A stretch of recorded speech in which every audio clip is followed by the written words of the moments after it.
Hey everybody, how's everybody doing? Look at me, I look like some kind of mad scientist.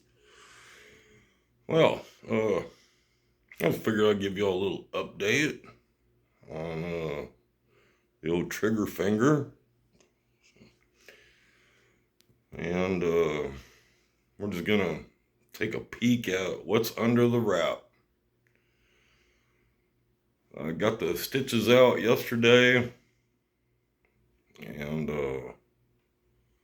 wasn't really all that excited with what I saw. I hope it gets better. Wow. I know it's just kind of one of them things, but figured I'd bring y'all along tonight if you can. It's not that bad.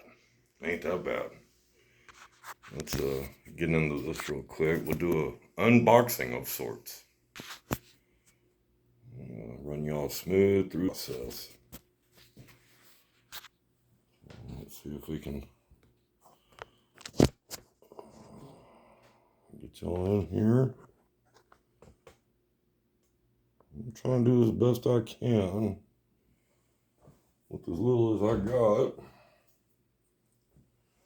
Here we go. Gonna cut it again. Man, I think it hurts worse now after I got the little cast off.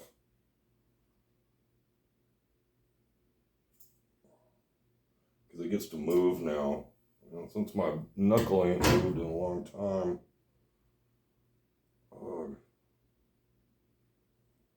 It's sore. So, let's see if I can help y'all see this. Look at this.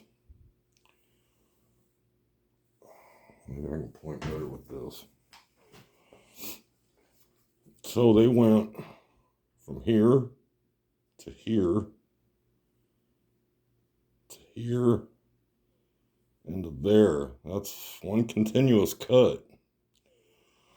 And for some reason or another, I got stitches here. 16 total. I guess the tendon got severed here. Right there at the joint. So that's all I can move right now, man. It hurts. It doesn't hurt. It's just very, very tight. Well, let's look at this. Relatively speaking, that thing's kind of swollen. Doesn't seem infected or anything, and honestly, it does look a lot better today. I had a bunch of muscle.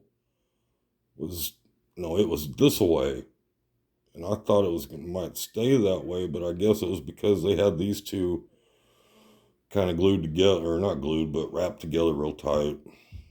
So it must have pushed all the muscle from the bottom out this way. Excuse me. But yeah, there you go. That's the damage. All I plan to do right now is just clean it up a little bit. Bandage it back up again. And I guess I just wanted to ask some questions. Man, have anybody else ever had to deal with anything like this? Or what's your worst injury?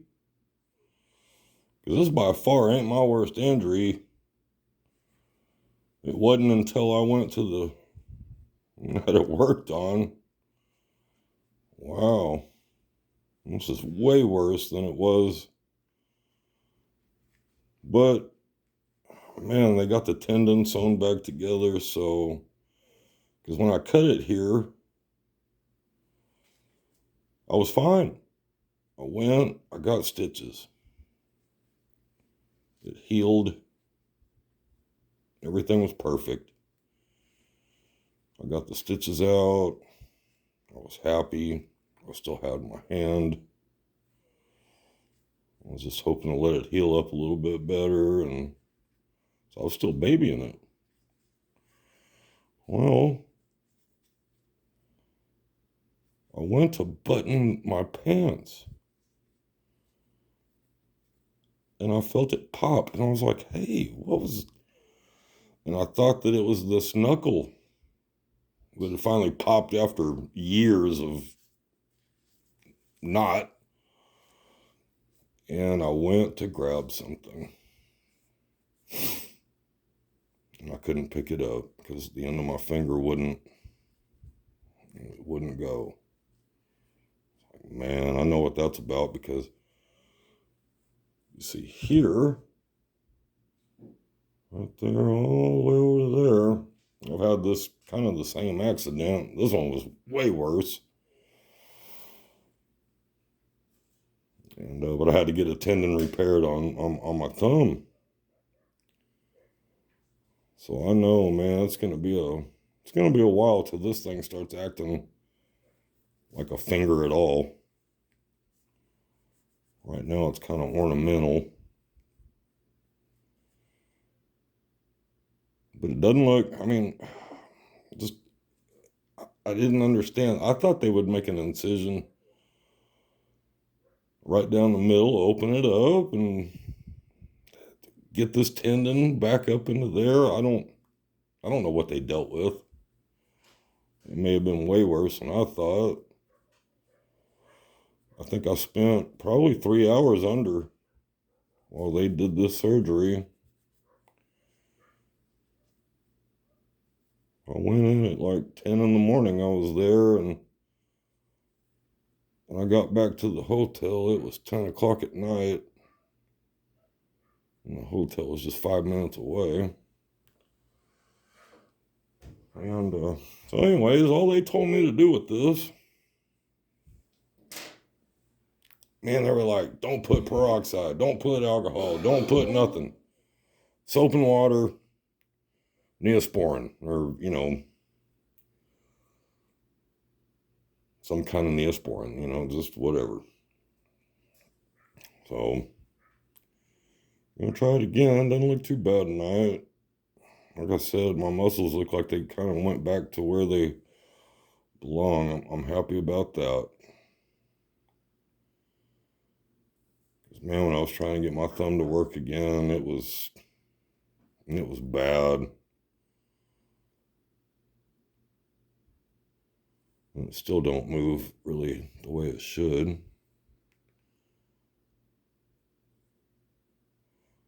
That's little thumb there, man. It works, but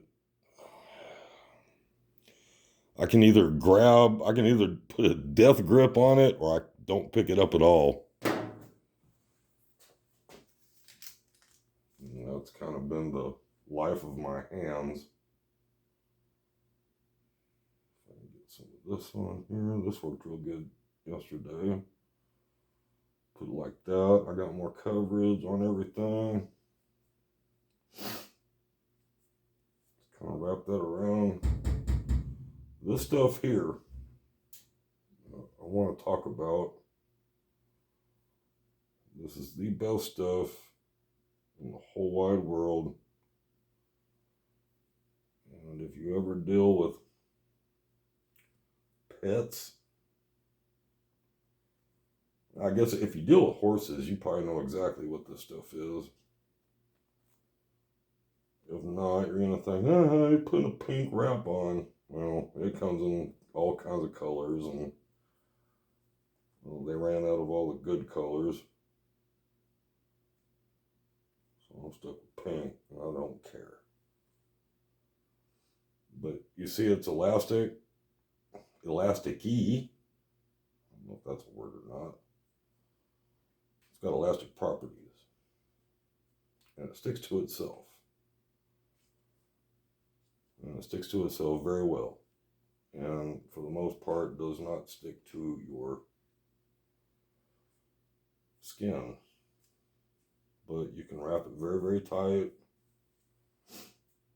And you can rub the edges over. And man, they just glue themselves in with the other part. And if you get it real, real wet, it's just going to fall apart. That's all there is to it.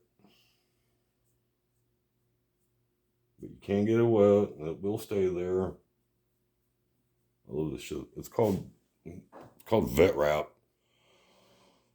It's at your pet supply, Tractor Supply. I don't know if everybody's got Tractor Supply or not, but we got Tractor Supply, and probably not at the grocery store. They'll have something that looks like it, and it's over there in your first aid aisle. However, let me see if I can show you. Yeah. This is what you get for the first aid at the grocery store or whatever. That's what you get at your feed store, hardware store, or whatever, vet, wrap. Both cost the same, and you get way more. It's way bigger, and it's prettier. You get pink instead of tan. So, anyways, that's that. It does move. Everything's cool. I can feel. Everything's working just fine. I'm happy, I guess. It does hurt. And they told me, do not use it. Don't use it. It's already been 2 weeks. Well, don't use it. Give your tendon time to heal. I agreed. I was like, yeah, that's fine. If I wouldn't have used my hand when I got the stitches, the tendon may have never broke, but hard-headed and got to do something throughout the day. And maybe sometimes you just got to take a little break and call it quits. I've been cut before, and it never really ended like that, but did this time. And here, since we're talking first aid and stuff, I suggest everybody carry something in your truck. Have it close by, somewhere you can reach it. And it ain't got to be an entire medicine cabinet or anything, but there is stuff that could be pretty handy. And it's kind of easy stuff. Just something to think about. I'll take you over to my little bag here. Alright, vet wrap. Like I said, I got lots of it. Got that one. Got this one. A bag full of gauze. And this stuff says hand sanitizer on it. I just there's a bunch of alcohol in them little pads in there. They look like this. Just something. Just something. Get hurt, clean it up real quick. Iodine. Everybody knows what that is. Your grandma put it on you and it burnt really bad. I think grandma's was way better than the stuff they got now. This, well, that's kind of self-explanatory. This stuff will help. I mean, if anyone's just dying of it, I mean, it can just hit from out of nowhere. And all of a sudden you'll be like, oh, my tooth, this sucks. I love this stuff. This is very cool. It's got 3 different pre-cut sizes, which is kind of silly to me, but whatever. It works. This stuff is super sticky. Leave it on for too long, it will stick to your skin and probably pull your hair out, at least.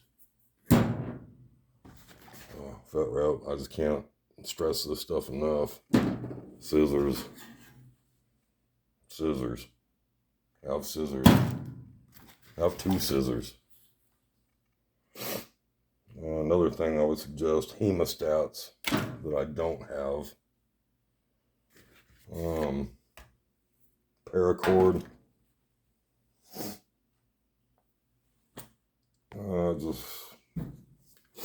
It's got a little daisy chain. That's probably about 10 feet, I would guess.